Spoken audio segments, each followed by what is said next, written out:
See, there's probably a lot of babies on that team. Had to have been, right? They weren't that good. Dude, 3 purple ranks in that game? No fucking way, bro.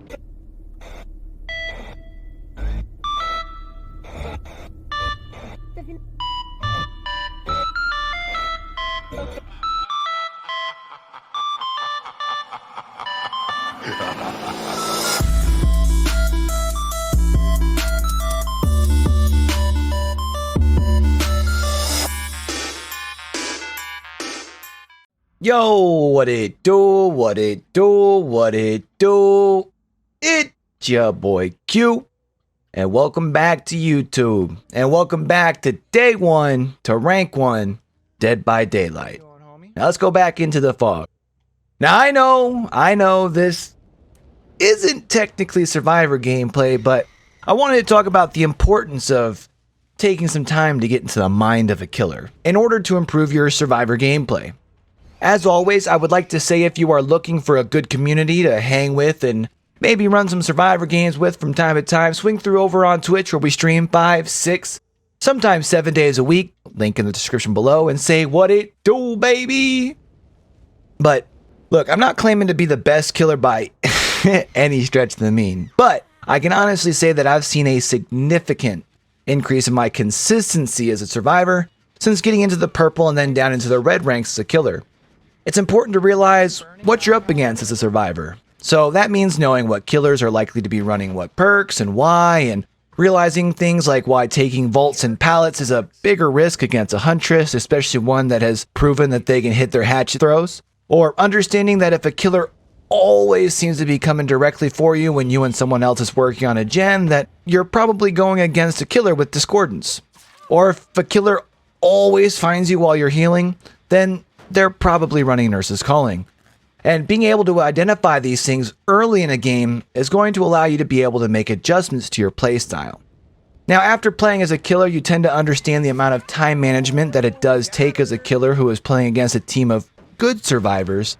So you understand that a killer who isn't proximity camping or still within direct line of a hook survivor isn't going to go all the way across the map to a survivor who was just unhooked, because they're going to be utilizing those valuable seconds in order to apply pressure to the people who are probably working on generators elsewhere. This means that as long as you aren't unhooking a survivor within 5 seconds of the killer leaving the radius, that you're probably going to have time to heal that person there 7 out of 10 times, meaning that you have that much more time after you're done healing in order for those two players to get back to work. So this means also that if you happen to be right around a killer when they do hook a survivor, while seeing, say, maybe a regressing generator that you can tap to prevent any further regression, or if you see some bones to rub up on before unhooking. Giggity. Anyways, especially because these no-ed killers have definitely been out here. Oh my lord. But anyways, I think after playing your first couple killer games, you get to understand the difference in what you see as a survivor versus what the killer sees. Partially in the sense of the regular field of view, as well as understanding the red marks that you leave behind when you're running. Because I really don't think that survivors who have just started playing and haven't queued a single game of killer truly understand. Also, when you play killer, you get to understand the lay of the land more of each map, since you always see where the gens are at all times. If you're paying attention, you get to start to notice common generator spawns on each map, which of course therefore will make it easier for you to find said generators when queuing in as a survivor. Maybe you will even have the opportunity of running against a team that ends up really putting themselves in bad position and basically genting themselves. And if you aren't aware what that means, I recommend watching our last video where we double pipped up into the red ranks with the Wraith, because we definitely played them into an awful 3-gen situation in the end game, which ended up carrying us into the 4K. Now, some quick words of wisdom here when you are new to playing killer. Whether you are on a platform like Xbox where they are testing out a new matchmaking trial for killers, at least at the time of this recording, and if you haven't had enough time for the logarithm to kick in, or if it's basically just normal Dead by Daylight matchmaking, expect to get ran over from time to time. And I don't mean like you let a couple people escape. I mean, expect from time to time that you are going to run into a group of survivors that are just going to absolutely dump on you. It's just going to happen. Make sure you learn from it. I mean, every once in a while as a baby killer, the matchmaking gods are going to come through and just absolutely crush your will, putting you in a lobby with all red and purple rank survivors, which is weird because you never seem to run into a bunch of baby survivors when you're a red or a purple rank killer, but I guess that's why they're working on a new matchmaking to begin with, right?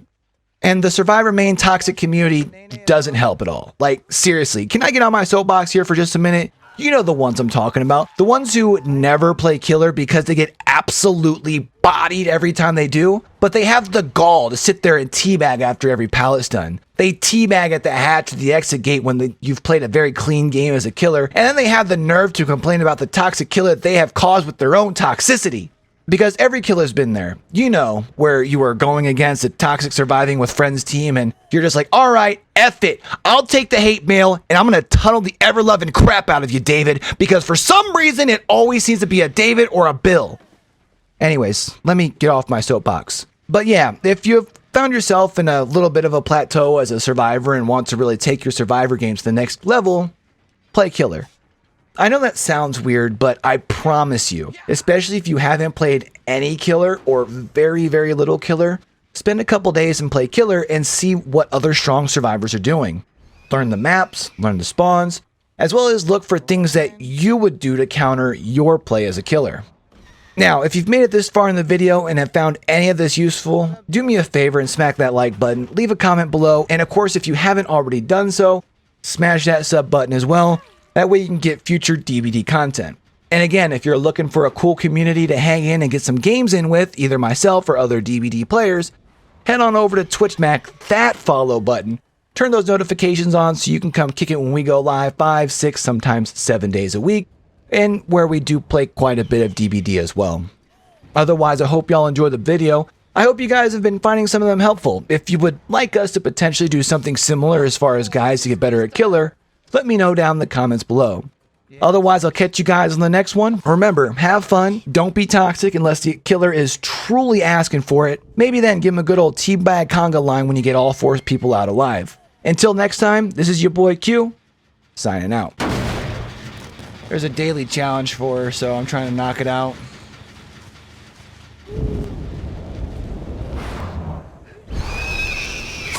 Got her!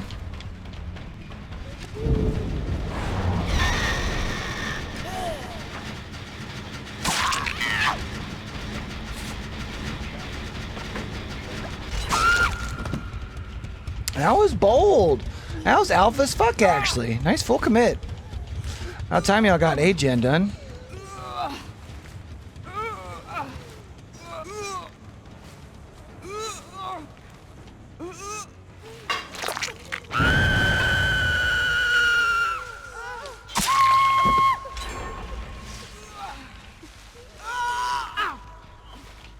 You said fuck it, I guess, or what?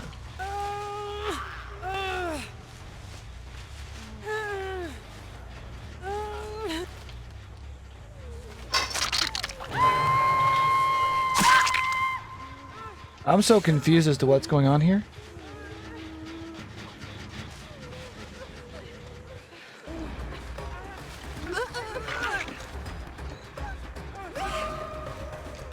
Oh, thanks for clearing this up for me then.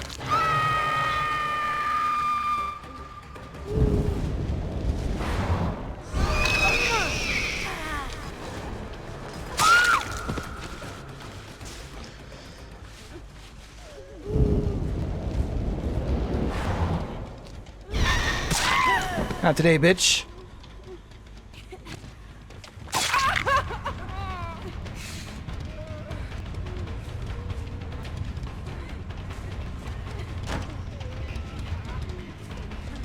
Dude, what are you doing? No, honey. That's not how this works.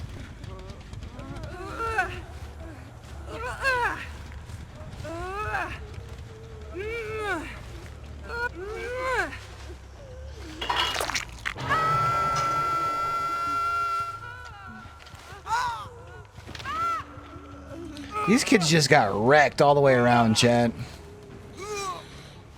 Wowzers.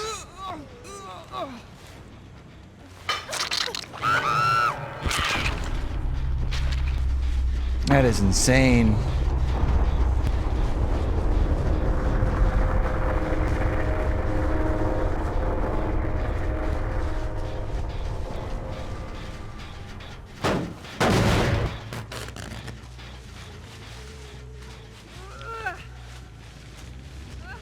Last one was back over here, right? Yeah. Right here. Hey, friend. You and your cute little short shorts. Let's go for a walk. You and me. Come on. Yep, come on. I know. I'm such a bad nurse. I get it. Come on. Come with me. Count them up. 1, 2, 3, 4. 4K? I think so. I'm not even that good of a nurse. Damn, I should have put some cake on for that round too. Been such a good round for cake. Well, I'm guessing that's what helped me out have such a good game there, because I sucked with the nurse. But it's just that I hadn't really played a lot of killer before. Let's see, there's probably a lot of babies on that team. Had to have been, right? They weren't that good. Dude, 3 purple ranks in that game? No fucking way, bro. If you ain't show something, you just don't wanna be. You wanna be me, but you will never be as fresh as CUA.